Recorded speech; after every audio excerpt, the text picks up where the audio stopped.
I just want to take this opportunity first.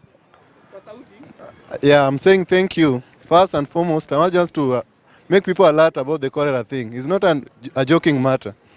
And please, those of us who like just eating anyhow, please, let us be cautious. They say that it's better to be cautious than to be sorry. So let's take precautions. I'm not an health advisor, but the only thing I can say is that let's just be cautious in whatever we do, how we eat. Let's be self-esteem and have self-control. Those of us who like mtura, you have to at least try to minimize the intake. I'm just being precise because those are some of the ways that you get that contamination. That is done. I'm going back to the murder, CBC thing. Okay, CBC is not a bad thing, but the timing is poor. Us as Kenyans, we are not ready for this. This thing needs a lot of infrastructure. It needs a lot of funds in it, which Kenya is not ready for. So I was pleading with the government. You do reconsideration. The idea is well, but how the timing of the idea is inappropriate. So let's postpone the idea. Let's use the 844 that we are used to until we are sure that we are ready to incorporate that new ideology of CBC. Because there's no way you want to tell me that my child should know how to cook when upstairs is 0. Because a child will tell you that I can carry a child, but tell mwambie 1 + 1, ajui. So what is the benefit of education? And I think that those who brought education, it was to acquire knowledge, is to do away with the foolishness. But this one of CBC is not doing away with foolishness. It's just incorporating our labor ability so that we can use it to acquire some services. So the CBC thing is good, but the implementation is poor and the government is not purely ready for it.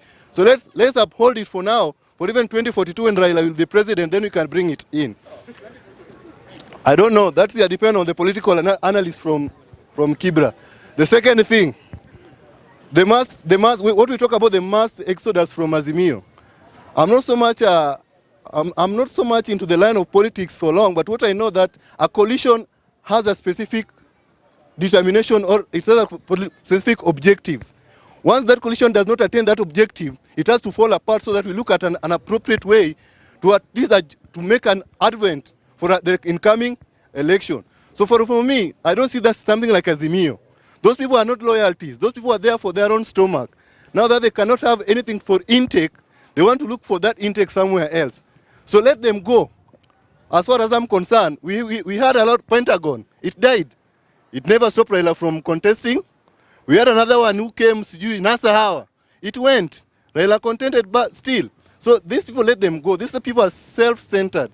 They're looking at what they can feed themselves, not what they can feed the nation. Let them go. If Raila will stand, let him stand. For the Uhuru's resignation, for me, I don't think that Uhuru has any impact in Kenya so far. If you look at the political terrain of Africans, as far as you become a president, you go home, you are not going to rest. You can only be an advisor, but you don't have any imminent potential of making any decision that at least can be of help to the nation. So if Uhuru decides to exclude himself from the political arena, we'll have our eye up. We'll say that at least now we are so sure that our coalition, which I want to put in a quote, is dead. Whatever is remaining there is ODM. Let's forget about the coalition. The coalition is dead because the coalition was formed to make Raila the president. Now that we cannot achieve the presidency, we have to do away with the coalition, re-strategize ourselves, come up with another name. The only problem is that the person who knows how to give us name is now the PM. But we look for somebody who knows how to give us the specific name for this. So let Uhuru go home. Let us remain in peace. And please, as the speaker said, if we stand here, let's do a politics of criticism, not abuse.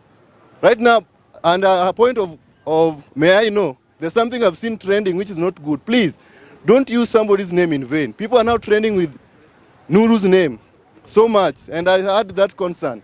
Please, restrain from such. Don't say somebody has died when he's still alive.